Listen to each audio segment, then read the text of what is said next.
여러분 안녕하세요. 행복한 노후를 준비하는 금태연구소의 박정현입니다.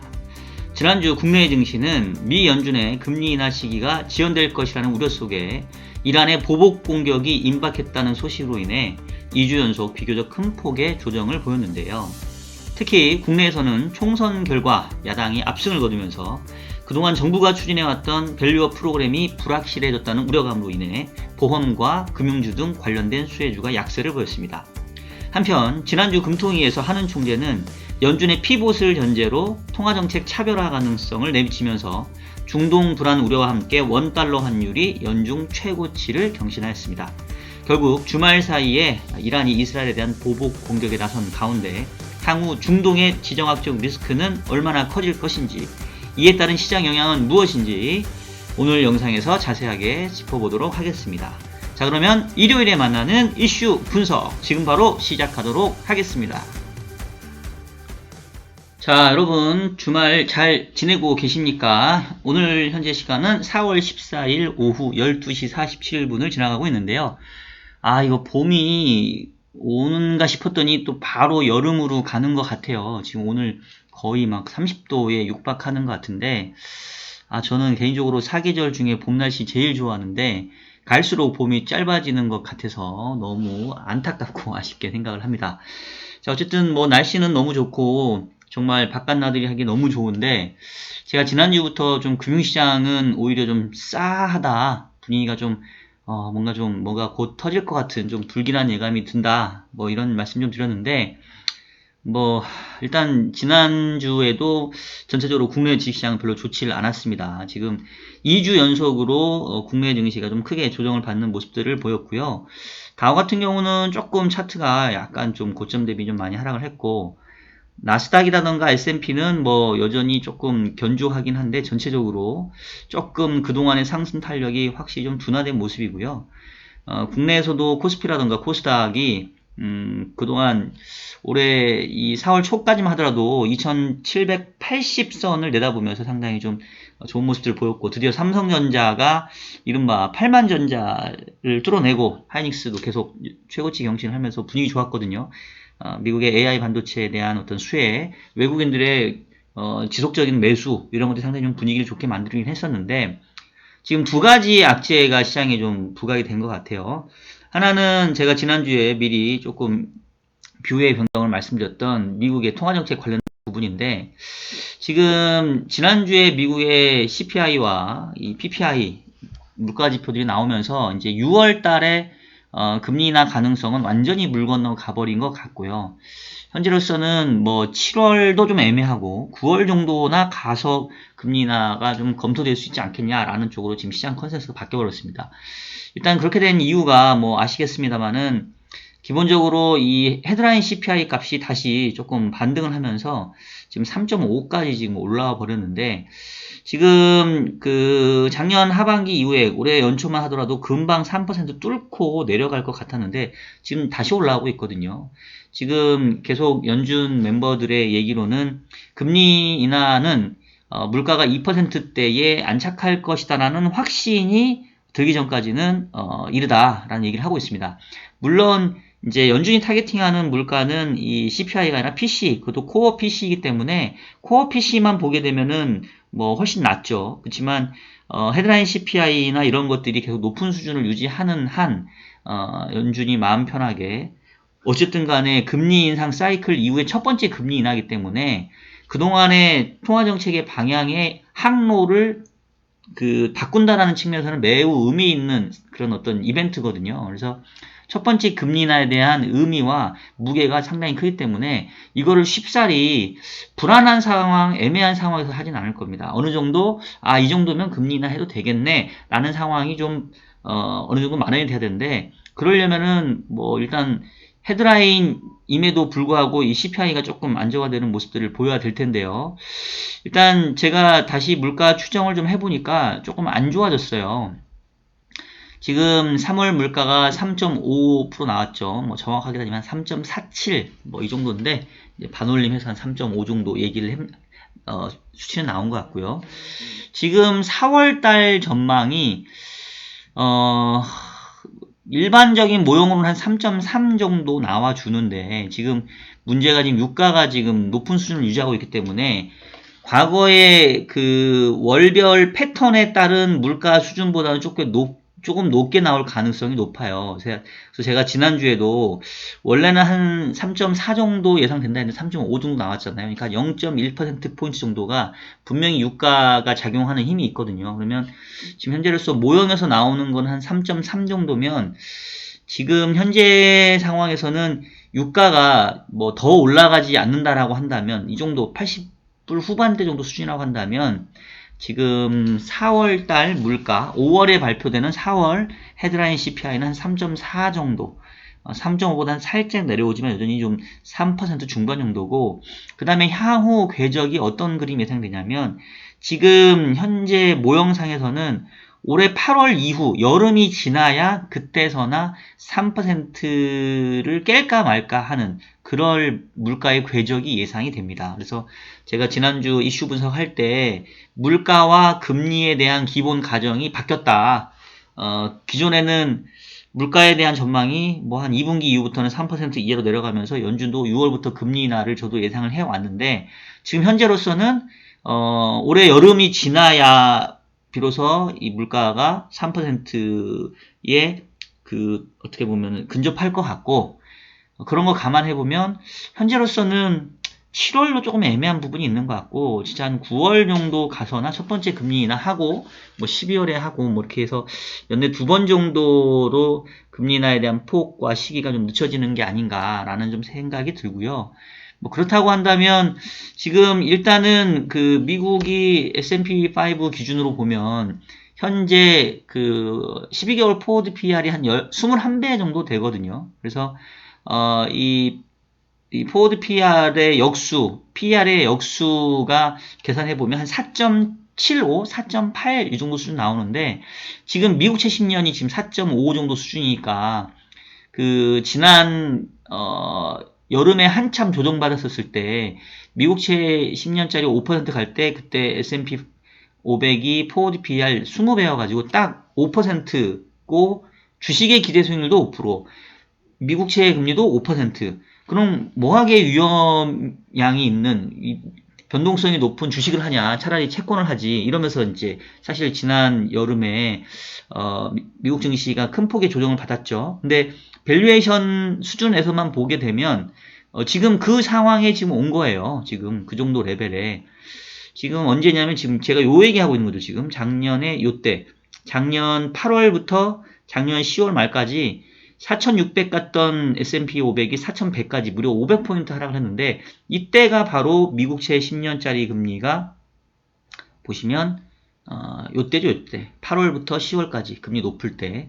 그래서 뭐 절대금리 수준은 그때 5%고 지금 4.5니까 그보다는 낮아져 있지만, 문제는 이제 주가가 그만큼 올라와 있기 때문에 밸류에이션 상에서 좀 부담이 생기는 건 그런 뭐 틀린 얘기는 아닙니다. 그리고 이제 1분기 기업 실적이 발표되기 시작을 할 텐데, 뭐 실적은 좋게 나오겠죠. 근데 과연 작년 4분기만큼 더 가파른 실적이 나올 수 있겠냐. 그냥 예상 정도 실적만 나와준다고 한다면 일단은 주식의 상승 탄력은 밸류에이션 상에서의 부담이 좀 부각이 되고, 또 연준의 금리 인하 시기가 좀 늦춰진다고 한다면 2, 4분기에 주가가 다시 빠르게 상승 탄력을 갖기에는 좀 쉽지 않아 보인다. 그래서 저는 원래는 상반기 내내 쭉 뽑는 그림을 예상을 했는데, 현재로서는 2분기가 기간 조정 내지는 살짝의 가격 조정도 좀 가능해 보인다. 요게 지난주에 말씀드렸던 내용이었고요. 플러스 지금 주말간에 지금 불거졌던 또 불확실성이, 뭐 여러분 뉴스 보시면 아시겠습니다만, 이란이 드디어 이스라엘에 대한 보복 공격을 시작을 했습니다. 이게 아마 어제 밤, 오늘 새벽 뭐 요 정도 지금 현지 시간으로 좀 진행이 된 것 같아요. 보면은 사실은 이제 요거는 뭐 좀 민감한 얘기일 수도 있는데, 이제 제가 뭐 그쪽의 정치 지형을 잘 몰라서 그럴 수 있는데, 그냥 제가 잘 모르는 사람 입장에서 보기에 이스라엘이 조금 이란을 자극한 게 있지 않나라는 생각이 들어요. 왜냐면 지금 이스라엘이 먼저 이란의 영사를 그 공격해가지고 사람이 죽었지 않습니까?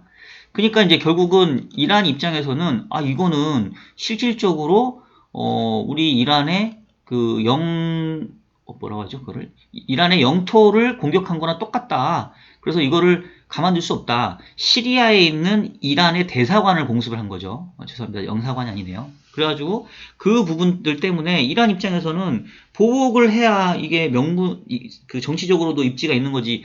여러분 생각해 보세요. 우리나라에 비하면 또 안 되겠네. 하여튼 그냥 상식적으로 어떤 국민이든 자국의 대사관이 해외에 있는 대사관이 공습을 당해가지고 사람이 죽었어요. 그럼 자국에서 걔네를 보복해야 된다는 여론이 들끓지 않겠어요? 그럼 그거를 지도하는 그런 입장에서 정부가 이거에 대한 아무 대응을 안 한다? 그럼 난리 나겠죠. 그래서 이란 입장에서는 제가 이란을 두둔하는 게 아니라 이란의 공습이 예고됐다. 이런 얘기인 거죠. 여러분 오해 없으시기 바라겠습니다. 이란 편을 든 건 아니에요. 하여튼 그러다 보니까 이제 공습이 임박했다라는 얘기가 지난주 금요일 날 있었고 바이든 대통령도 곧 있을 거다 이러면서 사실 미국장이 그 별로 조금 안 좋았는데 결국은 이제 공습에 들어갔고요. 그러면서 이제 주말 사이에 금융시장에 닫혀있는 상태에서 이 공습이 시작이 되니까 이게 무슨 영향일지를 이제 시장은 반응을 못 했잖아요. 근데 이제 그거를 대신 반응해 준 게 지금 이제 비트코인 가상화폐인데 24시간 돌아가니까 지금 보면은 금요일 날 조금 많이 빠졌고 지금 토요일 날은 살짝 더 빠지진 않고 있습니다. 이더리움 같은 경우는 좀 더 많이 빠졌고요. 비트보다는 확실히 이더리움이 좀 더 많이 빠졌네요. 하여튼 그래서 일단은 그 불확실성이 좀 커지고 지금 우리가 우려했던 게 이스라엘과 하마스의 국지적인 분쟁으로 끝나면은 이게 큰 문제가 안 되는데 만약에 이게 이란이 전면 개입을 하게 된다라고 하면 이거는 다른 이야기가 된다. 이런 얘기를 좀 많이 했었죠. 그리고 실질적으로 이란이 이스라엘에 대한 본토는 첫 보복이었나 봐요. 그래서 보면 13일 밤이네요. 13일 밤 이스라엘을 겨냥해서 미사일과 드론을 200발이 넘게 발사하면서 공습이 시작이 됐고 그리고 13일 역시 이란이 호르무즈 해협에서 이스라엘에 연관된 선박 MSC LEG를 납포했다. 지금 이런 얘기가 나오고 있죠. 그래서 결국은 이게 이란이 참전하게 돼서 중동의 불안감이 커지면 사실은 그들이 싸우고 이런 거는 그들 얘기니까 우리가 크게 신경 안 써도 되는데 우리의 관심사는 결국 유가인 거잖아요. 그리고 이 호르무즈 해협 요렇게 페르시아만하고 오만만 사이에 있는 여기서 이제 그 글로벌 원유의 물동량이 20%인가 14%인가가 여기를 통해서 통과하게 된다고 하는데 요게 막혀버리면 지금 한참 돌아가야 되니까 물류에 엄청난 차질을 빚을 수가 있겠죠. 그래서 유가가 여기서 더 반등을 하게 되면 사실은 이게 약간 원투펀치 맞는 형태로 그냥 미국의 금리 인하 시기 지연도 가뜩이나 조금 안 좋은 뉴스인데 여기다 유가까지 뜬다? 그러면 이건 사실은 제가 봤을 때는 좀 가격 조정이 좀 크게 나올 수도 있는 재료가 될 수 있습니다. 지금 유가 차트 보시면은 제가 80불만 안 넘으면 돼요 라고 노래를 불렀는데 이게 참 왜 항상 불길한 예감은 틀리질 않는지 80불을 넘어가서 지금 보란듯이 85불 가 있죠. 불과 지금 작년 9월 달에 95불 기록했던 거를 거의 지금 되돌리고 있는 모습이에요. 그래서 지금 이제 이런 상황에서는 이 물가가 더 많이 안정되는데 시간이 걸리겠죠. 그러면 역시 또 연준의 금리 인하가 더 늦어질 수 있고, 그럼 일각에서 제기되는 지금 금리 인하를 검토할 때가 아니라 아직 한 번의 금리 인상을 더 해야 돼. 이런 주장이 득세할 수 있죠. 그렇게까지는 가지 않다 하더라도. 그래서 결국은 이제 두 가지 악재가 지금 시장에 좀 문제라고 생각을 하는데, 다행스러운 거는 일단 첫 번째 연준의 금리 인하 시기 지연에 대한 부분은 저는 그래도 어느 정도 프라이싱 반영이 됐다라고 생각을 합니다. 실제로 FF 선물 시장을 보게 되면 지금 6월달 금리 인하 가능성 30% 정도밖에 안 되고요. 지금 7월도 그렇게 높지 않을 거예요. 7월도 보면은 절반 정도 살짝 9월 정도 가서나 한 70% 정도 해서 첫 번째 금리 인하 시기가 이제 9월 정도로 좀 많이 맞춰지는 것 같습니다. 일단은 저는 7월도 가능성은 있다고 보는데 지난주 나온 물가 이후에 제가 물가 궤적을 다시 계산해 보니까 여기 보시는 것처럼 뭐 8월 달까지도 계속 물가가 3% 이상대에서 놀기 때문에 만약에 고용시장이 빠르게 망가지는 실업률이 빠르게 급등하는 상황이 아니라고 한다면 물가의 궤적상으로는 여름에는 금리 인하하기가 쉽지는 않을 것 같아요. 가을은 넘어가야 찬바람 정도 좀 불기 시작을 해야 금리 인하 시기가 좀 잡힐 것 같아서 일단 현재로서는 현재 베이스 시나리오는 저는 9월달 하고 12월 두 차례 정도 금리 인하를 지금 현재 보고 있다 말씀드릴 수 있겠고요. 근데 이제 이게 이미 시장에 좀 어느 정도 선반영됐다. 그 다음에 미국채 10년짜리도 그래서 지금 4.6까지 갔다가 지금 4.5대 정도 수준이거든요. 그래서 어느 정도 최근에 금리 인하의 시기 지연에 대한 부분들은 조금 선반영된 게 아닌가라는 생각이 첫 번째 들고, 그 다음에 두 번째 악재에 대해서는 아까 이제 그 이란이 이스라엘에 대한 보복을 했는데, 근데 이제 다행스러운 거는 이란이 무슨 얘기를 하냐면 우리 이것으로 보복 끝이다. 더 하지는 않을 거다.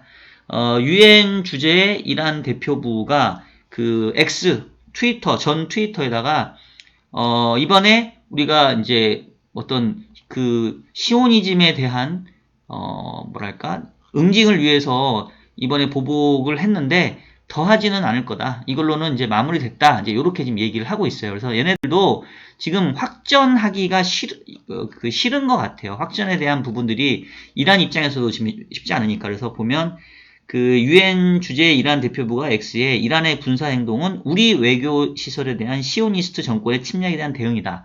대응은 종료됐다. 이제 이렇게 얘기를 해서 그래서 지금 뭐 가상화폐 가격도 조금 회복이 되고 그렇게 했거든요. 그래서 제가 봤을 때는 일단은 이란은 판을 키우고 싶지는 않아 하는 것 같습니다. 명분이 필요하기 때문에 자국민들의 어떤 그 불만을 잠재우기 위해서 일단 이스라엘에 대한 공습은 한 건 맞는데 이란 입장에서도 이게 막 전면전으로 치닫는 거를 원치는 않는 것 같아요. 근데 이제 뭐가 관건이냐면 제가 봤을 때는 이 사람이 관건인 것 같아요. 이 사람. 이 사람이 지금 이스라엘의 총리 네타냐후 아닙니까? 근데 이 아저씨 좀 문제가 좀 많은 것 같아요. 그 일각에서는 네타냐후가 그 일부러 이란을 끌어들이려는 그런 어떤 그 함정으로 그 시리아에 있는 이란의 대사관을 공습했다. 이제 이런 음모론 같은 게 지금 나오고 있는 상황이에요. 그럼 이제 왜 그러느냐? 일단은 내부적으로 지금 네타냐후의 그 지지율이 엄청 안 좋습니다. 지금 보시면 그 이스라엘에서 반정부 이슈가 커지고 있고요. 예루살렘에 10만 명이 지금 운집을 했대요. 이게 지금 4월 초거든요. 개전 후에 최대 규모고 내각 총사퇴하고 즉각 총선을 다시 조기 실시해라. 내각 총사퇴하라는 얘기는 네타냐후 너 그만두고 가라는 얘기잖아요. 결국은 네타냐후 총리에 대한 어떻게 보면은 그 국민들의 불만이 고조되고 있다라는 거고, 지금 이스라엘 내부에서는 전쟁에 대한 그 종료에 대해서는 상당히 그 불만인 상황이고, 인지를 빨리 찾아와라. 아니면 확실하게 라파 구역까지 공격해가지고 이번에 아예 그냥 그 하마스의 숨통을 끊어라. 그게 아니면 이스라엘 국민들의 불만은 상당히 클 수밖에 없는 이런 상황입니다. 그래서 이 가뜩이나 지금 이스라엘도 자국민들의 불만이 높은 상황에서 네타냐후 총리도 이렇게 반정부 시위에 시달리고 있기 때문에 지금 어쨌든 간에 이란이 이스라엘에 대한 본토 공격을 강행을 한 거잖아요. 근데 이것도 역시 우리가 먼저 시리아에 있는 이란 대사관을 공격했으니까 원인 제공을 우리가 했으니까 이란이 우리 공격한 거는 당연한 겁니다. 그러니까 쌤쌤이에요 라고 할 수 있는 문제가 아닐 거라는 거죠.